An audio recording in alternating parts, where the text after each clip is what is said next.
Have you ever wondered how some photographers seem to have a constant stream of customers? It's not just about their images. This week, we dive into the power of personal branding and how it can help you get more business. Welcome to Commercial Photographer, your guide to marketing, creativity, and growth.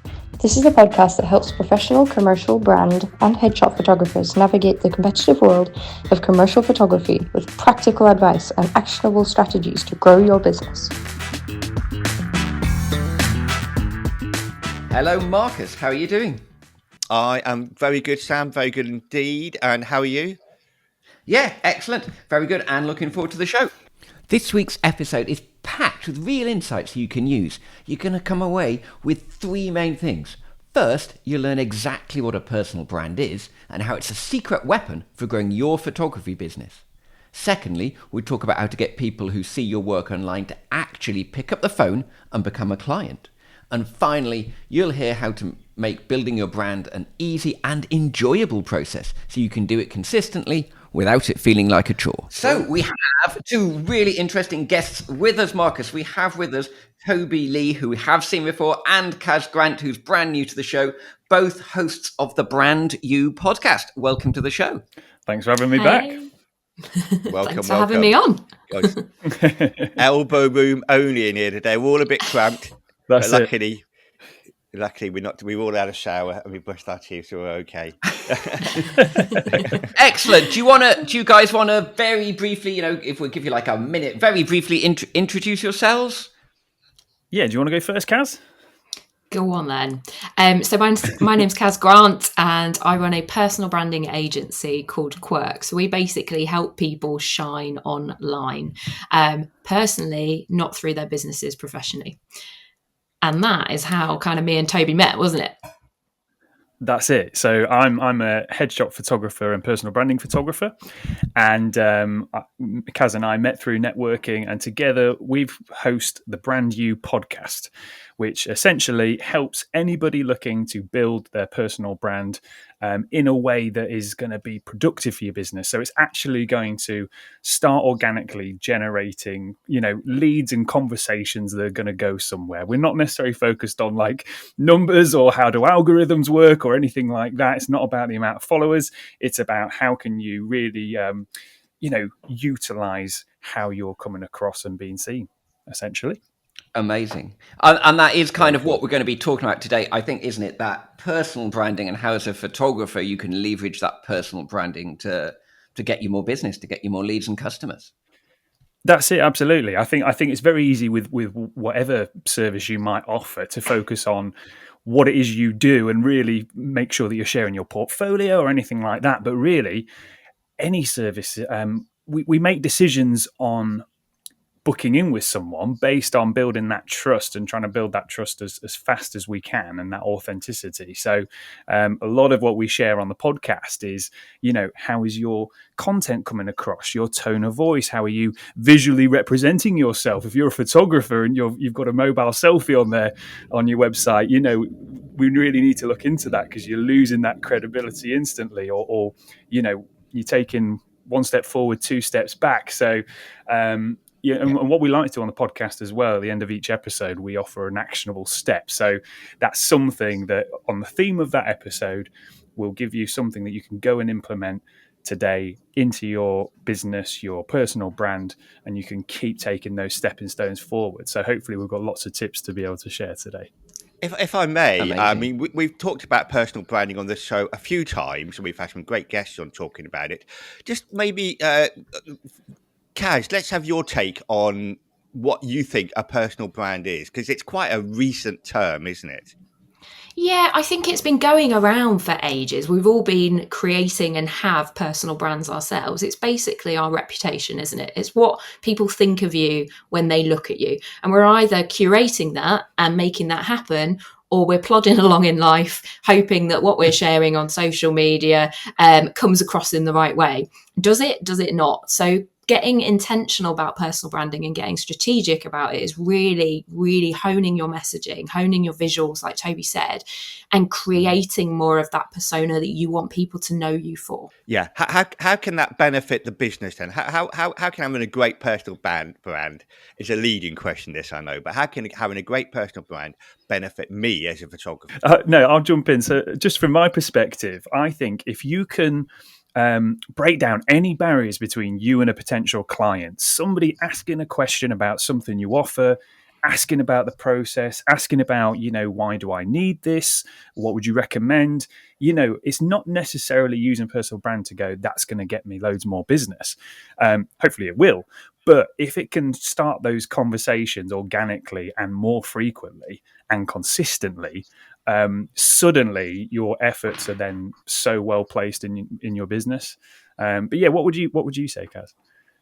Yeah, I was just you're really good with your own personal brand at aiming kind of what you're putting out to talk directly to your ideal audience.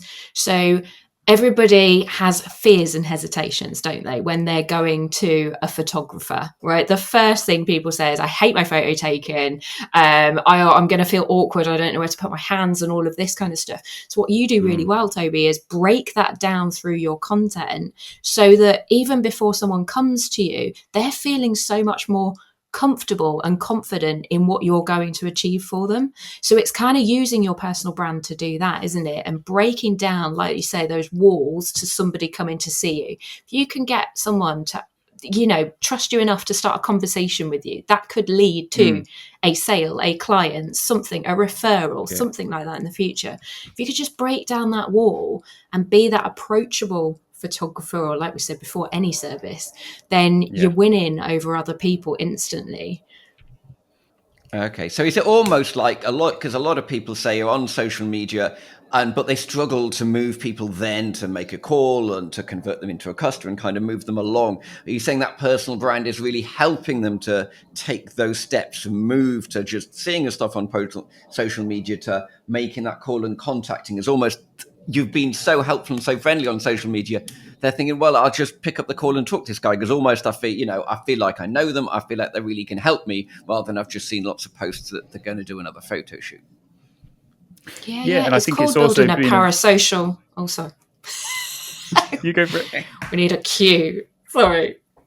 No, sorry, Toby. Right. It's called building a parasocial relationship, isn't it, with your audience? That's what you're doing on social media. So like you say, you're breaking down that barrier to anybody getting in touch with you, making that conversation. It's not going to complete your whole funnel. Obviously, with marketing and offering your services and getting people to buy, there's a whole funnel and steps that you need those people to take. But the initial one is that, would they go and message you? Would they go and speak to you? Would they go and have that conversation? If you've not got that, then the rest of the steps aren't going to slot into place because that trust isn't formed. Are you tired of competing on price and chasing one-off photo shoots? Then join me in Bristol this October the 21st to the 22nd for a hands-on branding photography masterclass. We'll cover creative concepts, lighting, colour grading, posing, camera selection, plus a dive into photography history for inspiration. You'll learn how to attract premium clients who see you as a creative partner, not just another photographer. There are limited spaces, but if you're ready to transform your photography business, then go to my website, marcusarmad.com, and click on the link UK Masterclass. You can join the waiting list from there.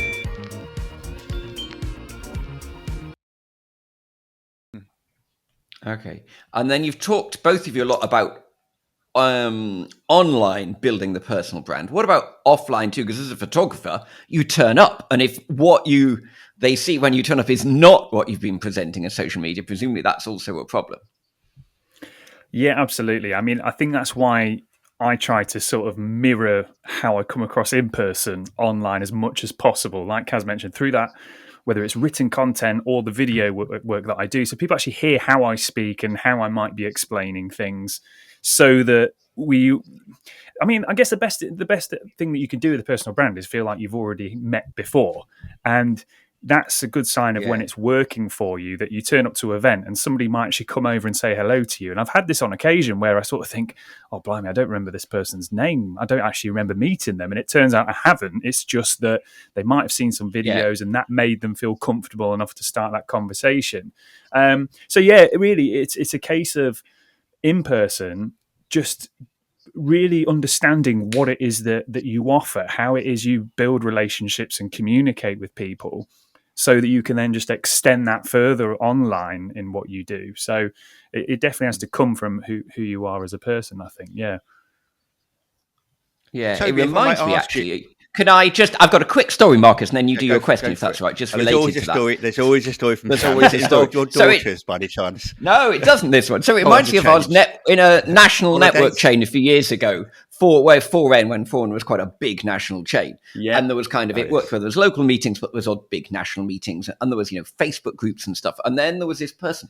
I'm trying to remember her name now. I remembered it at the time. I think it was called Kaz or someone. She was always there. She was always on the Facebook groups, making lots of comments, making videos, had a very strong personality, very strong personal brand. And I was working at completely randomly. I was in Northampton for some reason. I think that was my wife was working there, and I just went into a co-working space. I just worked for the day. And then this person walked in.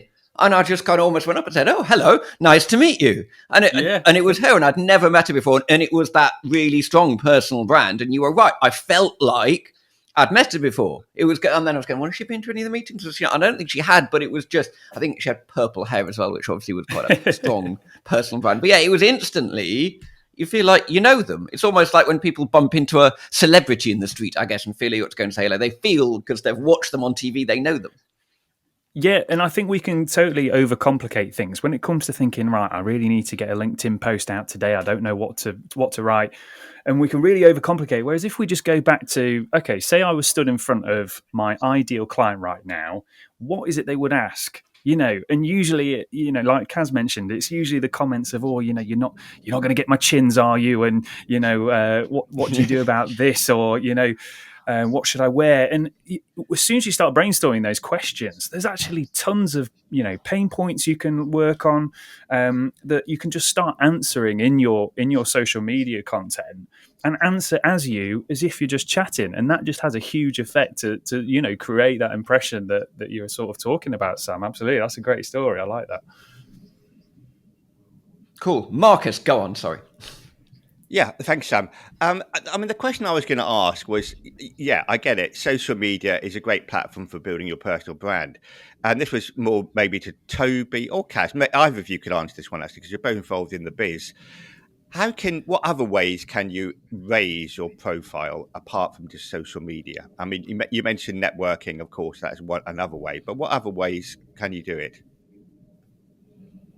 Well, I think that's one of the reasons that we started the brand new podcast as well. So we've started the podcast to raise our own visibility and things. So there's things like podcasts, but there's also the in-person networking. And I think the thing that I run an online business. I can have clients anywhere in the world. So social media for me is great because it's going to open up doors that I can't necessarily get to in person. But for Toby, he can only go to certain locations. Yes, someone can fly him to Dubai or wherever, but mostly it's going to be more localized. So you got to think about the business that you run. And I guess for photographers, you got to think about your area and then think about what things are in your area that your ideal audience will go to. So networking is a great one, because if you're doing professional photo shoots and things like that, a lot of professional people are going to need your services, aren't they, at some point? So networking is going to be great. But what other things? I mean, Toby, you could probably answer that rest of that question probably a bit easier. Yeah, well, it makes me think about the episode we had recently, Kaz, about collaboration. If you think about what opportunities there are for your business to connect with other businesses and utilize each other's audiences, suddenly you've got a whole plethora of ways to reach people. So, there's a podcast. off the back of networking and getting fed up with people doing 60-second sales pitches where they just push themselves on you, I created a business magazine. So, it's now got an online platform and all the previous articles are up there for people to read. But local businesses were encouraged to offer a value-led article where I did some photos for them as well. So it served as a great marketing tool for me to the local business community, but at the same time it was bringing businesses together. I was I'm seen as the organizer of that as well, so it helps push my brand out there. Running events together, if and the good thing about collaboration as well, if you're a photographer, it doesn't necessarily have to be with a certain industry. Your business can collaborate with anyone. We see it with sports brands collaborating with energy drinks, collaborating with, double glazing. It really doesn't matter. The fact that you're coming together and you're bringing your audiences together, you can always be as creative as you wish to be. I think really thinking outside the box, there's lots of ways to be unique about these things. So earlier, Kaz, I noticed you were saying Toby is really speaking to his audience. So that got me thinking about niching. Can you really have a good personal brand as a photographer if you don't also have a niche and you're just a general photographer? I think you can. I get it. It's all down to your goals as well. Like, how big do you want to get? How many of that specific niche are in your locality? It's a bigger question than just can you or can't you. I think you can be successful whether you niche down or not in any area. Social media is going to like it more if you do niche down, just because the algorithm and everything, it picks up on certain things, doesn't it? It pushes your content to certain people. And also, if you're in public and you're going to meetings, you know which meetings to go to or which meetings not to go to. So when you don't niche down, there might be, you might have to speak to 100 people, and out of that, only 10 people you end up working with. Whereas if you niche down, you'll go to a meeting where those 10 people are at, and you'll be able to potentially speak to all of them, and they all might work with you. So there's benefits and pluses and minuses for each, but it totally depends on your goals and what you want to achieve and what your business as a photographer looks like. I think it's good in a way if you can, but also with your personal brand, you want it to be, you're fronting it. So if it's a niche and you don't like that niche and you have nothing that resonates with that niche either, and you're just trying to break into this, that's going to be really hard for you to do. So if you're going to pick a niche, you better pick one that you can get behind and get passionate about as well. I know that if anyone wants a photographer for run, clubs and coffee, Toby is going to be your man because he's running and he loves a coffee afterwards. But if you don't like that, that's going to be difficult to get into. Think about your niche if you are going to pick one, if you can really get passionate about that area. So you mentioned all these different ways of platforms, magazines, podcasts, and these things that we all do really to promote ourselves, our personal brand. But you don't talk about photography. Does that not come into it? I think it definitely does in terms of, I think I certainly am well aware of the imagery I put out there and making sure that represents me in a certain way that's in keeping with, how I come across in videos and things and reinforce that personal brand. There are lots of ways you can be creative with that. Absolutely. And I guess it depends on what area of photography you're in as well. How can you be creative with that you still feature yourself in the interiors that you're photographing if you're a property photographer? How can you really make sure that you're sort of, I guess, being the face of things? Sometimes we try and let our work do the talking for us. But if a potential, employer is looking at 10 different, they've got 10 tabs open of property photographers, what's going to be the differentiator? And that's going to be, do they like and trust in an instance the person who is producing these photos? Because at the end of the day, the quality of our work is fantastic. Sometimes the decision really comes down to price and flexibility. Does it? Sorry? Does it? Well, I don't think. Sorry, go on, Toby.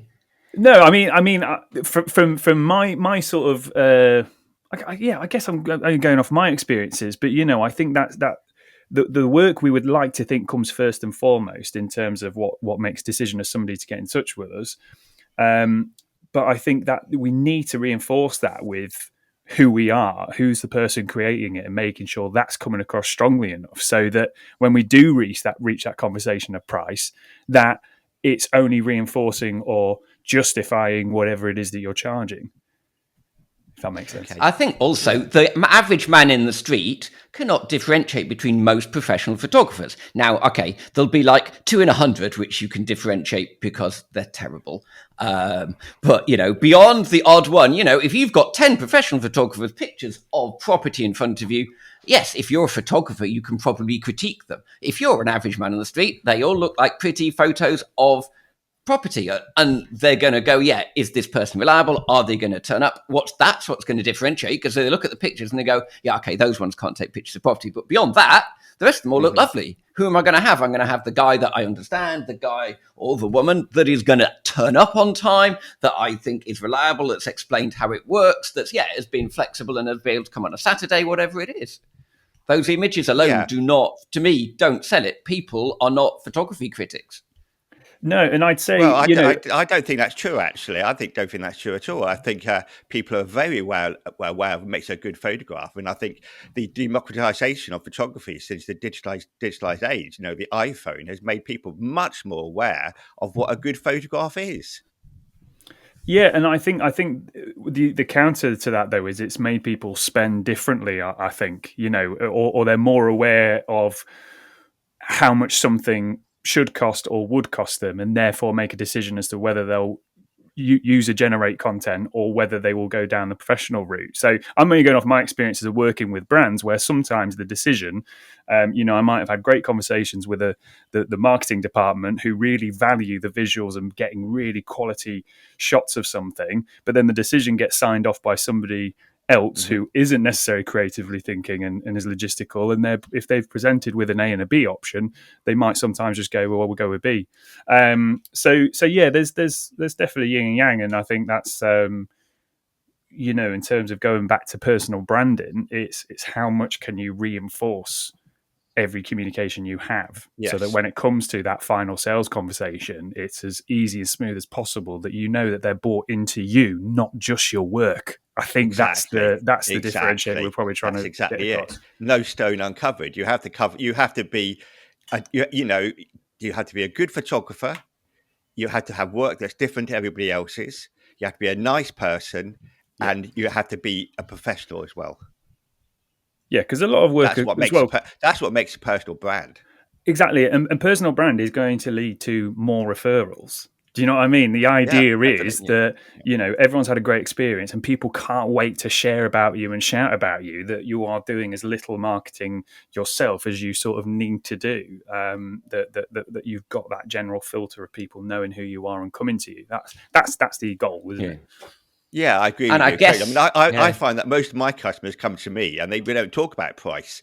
They come to me because they like my photography and they want photography like mine. They want my product. Yeah, that's good. Yeah, and that's then positive.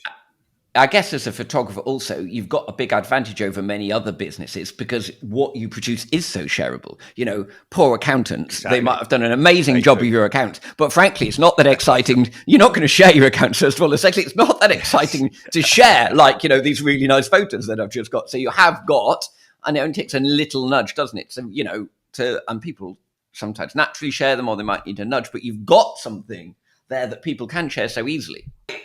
We've talked all sorts of areas of personal brand. Kaz, do you think there's areas we've missed out in conversation so far? And you're thinking, well, we've covered this, but there's this big area of personal brand we've completely forgotten about here.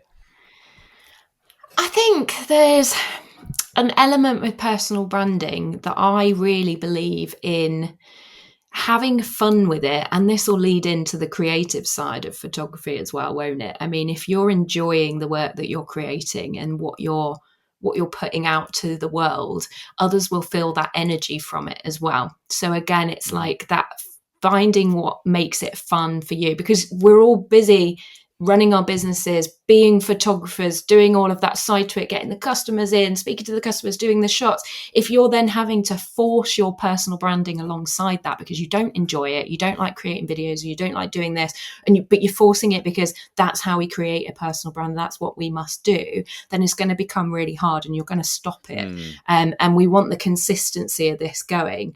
So if you can make it as fun for yourself as possible as well, I think that's a really underlooked kind of skill that you can get that will enable you to have longevity with your personal brand as well. I think you have fun with yours, Toby, don't you? Yeah, absolutely. Yeah. And I love as well, one of the great things about doing the podcast is I get to bounce ideas with Kaz every week. And if you were to go back through we're on our third series now, but in the first series, it was very much the essentials of setting up a personal brand. And at the time, I was sort of going through that process again, because it's always good to review those things, that even if you think you're hitting every nail on the head, it's good to just review those every now and then, because our businesses evolve, our goals evolve, our values evolve, and it's really good to just keep checking in with that. Yeah, and how do you keep it fun though? So for some people, they enjoy it. You can see Toby does; he loves it, can't you? But for some people, they find that sort of thing fun, and they're very busy, and they are just that. Oh, well, I haven't got long. I've got to do something, and then you're right; they come across terribly, don't they? So how can we kind of try and step back and make it more fun when we're in that situation? I think knowing what you enjoy creating first. So if you are literally there and you hate videos, and taking a video outtake takes you 25,000 attempts, you hate every second of it, you're cringing inside, it's like a real sweat beads dripping down your face, like that is not for you. So stop even creating video content. You're great at photography. So use your photography skills to take an image of yourself and then share that instead with a text story alongside it, something like that. So it's just knowing what you enjoy doing. There is also going to be an element of, you do have to get things out sometimes. So things like scheduling your content when you're in that creative flow, and maybe you've got that downtime, because I'm sure with photography, like any business, there are times when you're really busy and you've got so much going on. And then there are times where you've got a bit of a lull and you can catch up on things. Can you create it when you're in that bit of a lull with clients, so that then it's scheduled for the rest of the time as well? So you're not thinking, I have to create this now. Oh, I forgot to post. I forgot to do that. You're creating at a time where you've got more creativity and you can stop and think about it, and you can do the things that create more fun with it as well. So little things like that can make it a bit more of an enjoyable process. I do tend to find, though, the more in flow you get with it, the more you do enjoy it as well. So it's harder at first. It's harder to batch create, to get it all together. But once you're in the flow of it and you feel like you've got ahead as well, there's something like so immensely like I've achieved something. I'm ahead with my content. Even if clients come through the door now, my lead generators are still going out. So utilizing a bit of foresight and thinking, right, let's plan and schedule this in is huge. Okay, and that trying what you like, I think is really good, because there are some people like this that I've been told I must do a video or I must do this, and that it is going to cost terrible, isn't it? And perhaps, like you say, try some different things, because it might be you still not find anything you like. Try some you do little animations, don't you? Sometimes Marcus, try some animations, try making some videos and that, try doing a guest on a pod, try stuff until you find, and then eventually you'll find something that you go, well, actually I quite like this, and that's where you'll shine, isn't it? Yeah, absolutely. Yeah, definitely. Good. And what about more traditional? We're finishing up. Okay. What about Carol? We can do one more. I was going to ask about more traditional forms of promotion or branding, may I say, like galleries, photographic shows, editorial, that kind of thing. Any last thoughts on those? Yeah, all those are great ways, obviously, of getting out there. My experience has mainly been with businesses or individual professionals. So in terms of galleries, I've never really explored that route, but I imagine there's fantastic opportunities there if you can be either leading an exhibition or leading an event, or certainly, if it's not something you can do on your own, collaborate with spaces and collaborate with people that can share that workload. You know, one of the reasons the podcast that me and Kaz do has gone so long is because there's two of us involved, and I'm sure you guys probably feel the same, that you're sharing that workload and you've got your own responsibilities now. But yeah, and depending what area of photography you're in, I know it's so broad for everyone, but you know, there'll be trade shows for everyone. There will be opportunities to get in front of people, and it's just having a think about what materials you can have with you, whether it is a brochure, a booklet, banners, all those things, and how do you keep those on point with how people will come across you on your website and so on. So you've got that through line and that consistency, because the last thing you want is to give someone a business card, they've had a real rapport with you, and they get to your website and they go, this don't feel like it's the same person. You know, we want that shop window consistency. Cool. Yeah. We've talked about exactly what a personal brand is and how it can seriously boost your photography business. We've also covered how you can turn your online presence into genuine customer conversations, moving people from followers to paying clients. And finally, we've shown you how to make this whole process a lot more fun, so you can keep it up for the long term. And don't forget that you can get for free the Commercial Photographer Guide to Creativity and Marketing. After all, that's what this show is all about. To get your free download, all you need to do is go to our website at commercial-photographer-podcast.com/creativity. Let me do that one again. commercial-photographer-podcast.com/creativity. And from there, you can get your free guide from us to marketing and creativity. Excellent. Brilliant. We have discussed, loads and loads of points to go through there. There is plenty to take away. Like you said, Toby, in your podcast, you give like action points. I think we've been taking notes. You've got a lot of action points to go away and do this afternoon, not least work out what you actually enjoy doing. I think that's a really good one. So yes, thank you so much for being on the show with us today. And Marcus, I will see you next week. Thank you. Yes, that's see you next week, Sam. And thank you so much, Kaz and Toby. Thanks for having us. Thank you for having us. And thanks for listening to this week's episode. If you want to make sure you never miss a show, head to our website and sign up for the newsletter. We'll be back next week with more practical advice to help you grow your business. See you next time.